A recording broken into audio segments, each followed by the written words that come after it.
Hello दोस्तों, आज का हमारा टॉपिक है फॉस्फोरस चक्र। फॉस्फोरस साइकिल के बारे में आज अपन इस वीडियो के अंदर डिस्कस करेंगे।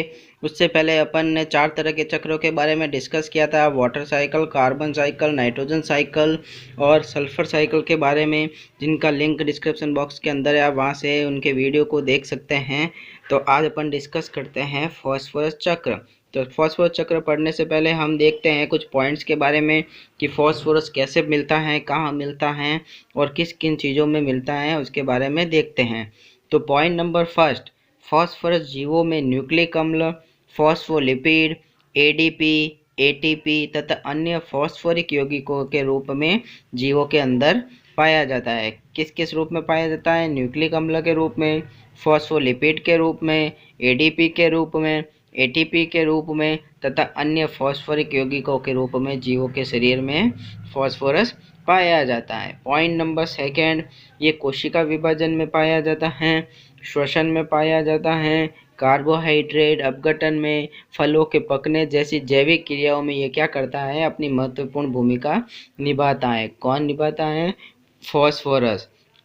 पॉइंट नंबर थर्ड, फॉस्फोरस का मुख्य स्रोत फॉस्फेट की चट्टानें होती हैं। फॉस्फोरस का मुख्य स्रोत क्या होती हैं? फॉस्फेट की चट्टानें होती हैं, जिनका क्षरण, जिनका जो इरोजन होता है तो फॉस्फेट पारिस्थितिकी तंत्र में मुक्त हो जाता है। इन चट्टानों का, फॉस्फेट चट्टानों का क्षरण होता है तो पारिस्थितिकी तंत्र में यह मुक्त हो जाता है। फॉस्फेट फॉस्फोरस के रूप में आ जाता है, मिट्टी के अंदर मिल जाता है। अधिकांश फॉस्फेट समुद्र में जमाव के रूप में लुप्त हो जाता है। ज़्यादातर जो फॉस्फेट होता है वो कैसे समुद्र के अंदर चला जाता है और अंदर की तरफ जम जाता है और लुप्त हो जाता है, वापस वायुमंडल मतलब स्थल मंडल पर नहीं आता है। और बाकी जो बचा हुआ भाग होता है वो किस में?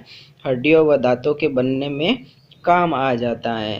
ठीक है, तो पॉइंट नंबर 5, समुद्र में लुप्त फॉस्फेट का उपयोग समुद्री जीव समुद्र से कर लेते हैं, जबकि स्थलीय जीव स्थल मंडल से कर लेते हैं। तो ये फॉस्फोरस जो चक्र होता है ये वायुमंडलीय चक्र नहीं होता है, क्योंकि वायुमंडल की इसके अंदर कोई भूमिका नहीं होती है, स्थल मंडल की भूमिका होती है। फॉस्फेट चट्टानों से ये चक्र शुरू होता है और ख़त्म भी वहीं पे होता है। तो अब देखते हैं आगे।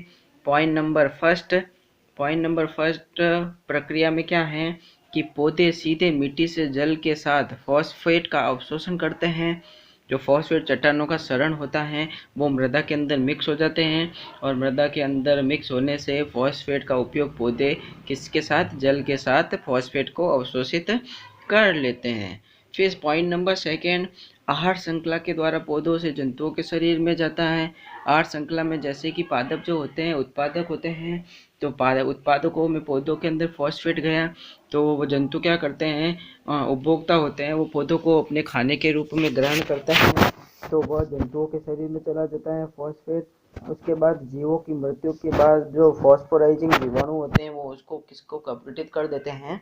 फॉस्फेट को अपघटित कर देते हैं। अपघटन की क्रिया होती है। पॉइंट नंबर 4 में कि फॉस्फोरस जो होता है पुनः भूमि के अंदर मिल जाता है और जल के थ्रू वापस पौधे उस फॉस्फेट का ग्रहण करते हैं और वापस ये चक्र चलता रहता है, जिसको फॉस्फोरस चक्र कहते हैं। इसके डायग्राम के बारे में डिस्कस करते हैं। जैसे एनिमल जो होते हैं जीव उपभोक्ता, प्लांट पौधे जो होते हैं उत्पाद होते हैं। ठीक है, तो अब जैसे कि लिथोस्फेयर से जो होती हैं फॉस्फेट होते हैं। ठीक है, वो फॉस्फेट क्या होते हैं? फॉस्फेट चट्टानों का क्षरण होता है, वो मृदा के अंदर मिलते हैं। मृदा के अंदर मिलने से क्या होगा?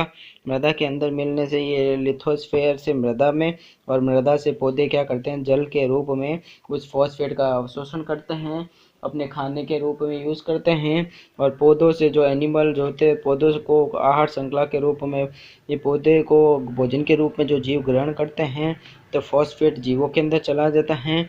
और फिर अपघटन जो होता है, डिकम्पोजिशन, प्लांट और एनिमल्स जो होते हैं इनका डिकम्पोजिशन होता है, तो डिकम्पोजिशन होने से क्या होगा?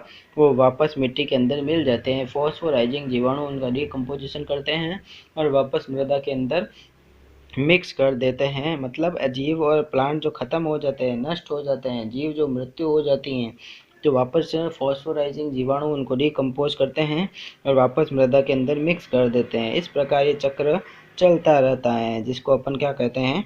फॉस्फोरस चक्र। तो ये सिंपल सा चक्र है, कुछ पॉइंट्स में है। Thank you.